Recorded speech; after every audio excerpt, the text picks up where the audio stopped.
Jonathan Lee Riches investigates. Police update in the Pedro Argote, Andrew Wilkinson case. Pedro is wanted by authorities for the murder of Washington County Circuit Court Judge Andrew Wilkinson, Hagerstown, Maryland. Police give an update. I am going to share the update with all of you.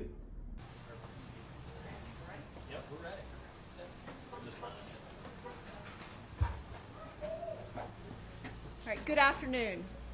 My name is Sergeant Carly Hose. Last name's H-O-S-E. I am the Public Information Officer with the Washington County Sheriff's Office. We are here to give updated information in reference to the homicide investigation that we have going on. This morning at approximately 11 a.m., the suspect's vehicle was located in a wooded area off of Bottom Road, that's in Williamsport, Maryland, on the tannery property, if you're familiar with Williamsport. A search has started and is ongoing. The sheriff is going to give out more information about that here in a moment. First, I would like to give a list of some of the agencies that are involved with the search and give our thanks for their support. The Maryland State Police, Hagerstown Police Department, the Frederick County Sheriff's Office, the Natural Resource Police, the National Park Service, and the U.S. Marshal Capital Area Regional Fugitive Task Force. At this time, Sheriff Albert is going to give a couple words.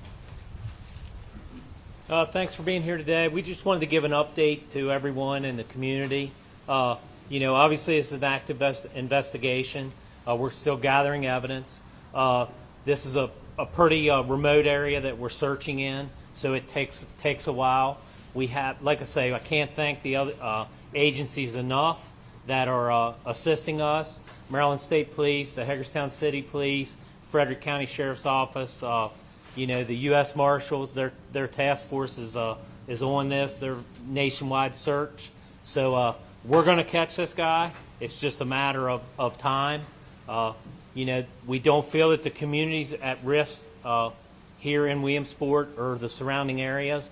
We just ask that you avoid the search area and where we have cordoned off. And if anybody has any information, call your local law enforcement. We have the 911 will go here in the county to our dispatch center, and they'll relay the information. And we're just going to be vigilant until we bring him to justice or we capture him. So I'll take a few questions. Julie Green. Any indication how long the Mercedes had been there? Was the engine warm? We don't know that at this time.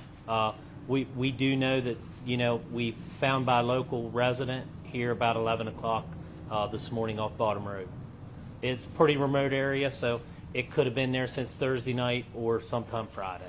Besides the tannery property, are you searching residential barns, garages, anything else? We're searching some of the vacant residents in the area. There's some there on Cushwell Brick, which is across the Clear Spring Road, so that's being searched. There's a lot of vacant buildings on the tannery property itself. We're just searching them to make sure that there's nothing inside of those. Did you say someone found the vehicle and called it in? Who found this vehicle? It was a local resident that found it. I think they own some property in the area there. It is muzzleloader season here in Maryland for deer, so the hunters were out today, and that's, I don't know if that's why they were in the area, but it's kind of a high recreation area. The C&O Canal runs south of there, so it's frequented by residents here in the community. I know there were a bunch of patrols dispatched to other judges' homes. Is that still ongoing? Is that something that's going to happen in the future too? We're taking precautions. Obviously, I think there's been protocols changed throughout the state on the judges just to be a little vigilant with that and their protection of our judges here in the county and the state. Yes, sir. Can you say anything about whether there was a gun in the vehicle? We have not really searched the vehicle thoroughly, but we don't think there's a gun in the vehicle. We haven't searched it. We're making sure that we have our search warrants and everything in place before we get in the vehicle properly. And then what was put out last night sort of gave some of the areas that he's known to have connections to. Do you have any reason to believe that he's not in the area? In other words, if the car was found in a remote kind of part of the world. Y'all are searching this area very Right. diligently.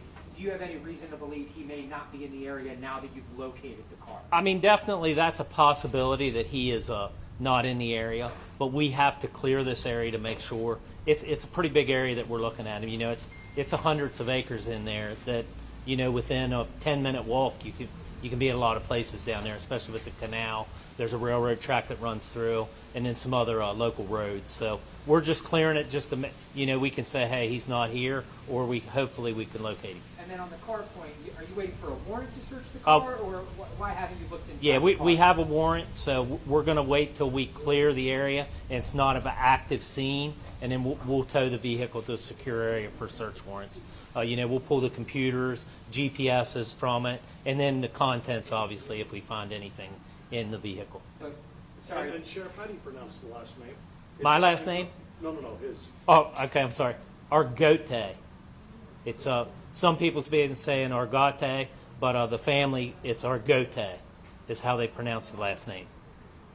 And sorry, just to make sure I'm understanding correctly. Yes. So my thought would be that you search the car, maybe that gives you some insights on where he's gone. But Correct. That hasn't happened yet? That just the initial search of it to make sure any you know, safety reasons we would search it, but we're making sure that we have our warrant. Like I said in the press conference on Friday, we want to make sure we have an ironclad case against him when we catch him, that you know, we can bring him to justice. What's the communication cooperation with law enforcement agencies in neighboring states? I know, you know, that's Oh, we have a great working relationship. You know, there's a network ever since 9/11 happened. Different states and the federal government set up different analyst centers, so they communicate statewide. You know, we can push it out to our local MCAC, which is Maryland Center for Analytical. I forget what it exactly stands for. It's MCAC. Major, can you help me on that one? Maryland Coordination Analysis Center. Yeah, Maryland Coordination Analysis Center. They push that out to all the law enforcement agencies, and it goes out to nationwide also. So the communication's not an issue. That is, you know, something that hasn't been an issue at all. And do we have any updated details on the motive behind this? I know we're looking at court documents and stuff like that, but can you release anything about it? No, we can't. I don't want to, you know, comment on an ongoing investigation. We want to make sure we have everything lined up so we can bring him to justice. What can you say about his past? Any previous issues? No law enforcement issues that we have. We have the Washington County Sheriff's Office did respond to the home a couple times for verbal domestics in the last few years, but no physical violence that we know of and no criminal record. Is Argote's family cooperating with you guys in this investigation? Yes, the ones that we've been in contact with here and that were local are cooperating. Have they said anything? What have they said to you guys? Well, you know, it's an investigation, so I want to just keep that. You know, I don't want to put it out. Is there protection for his wife and kids? Yes. Is that deputies on patrol, or what's that security detail around his family? They're well protected. You've got a lot of access points to towpath and other places. It's a nice fall weekend. You know, when you got a lot of people out here hiking. Right. What's your message to those people who are out here hiking the towpath? Well, if someone's seen anything that was out of the ordinary, call in and let us know. Call your local law enforcement in your area, or you can call into our comm center, and you know, we'll get the information to our investigators. Are there going to be like more checkpoints, you know, for pulling people over, or what's that like right now? Probably not any checkpoints. We're, you know, on the roadways, but obviously we're going to continue to search. You know, obviously darkness will affect it a little bit, but we have capability to. We have capability to, you know, search in the dark, so we're fine with that. And I'll turn it back over to Sergeant Host.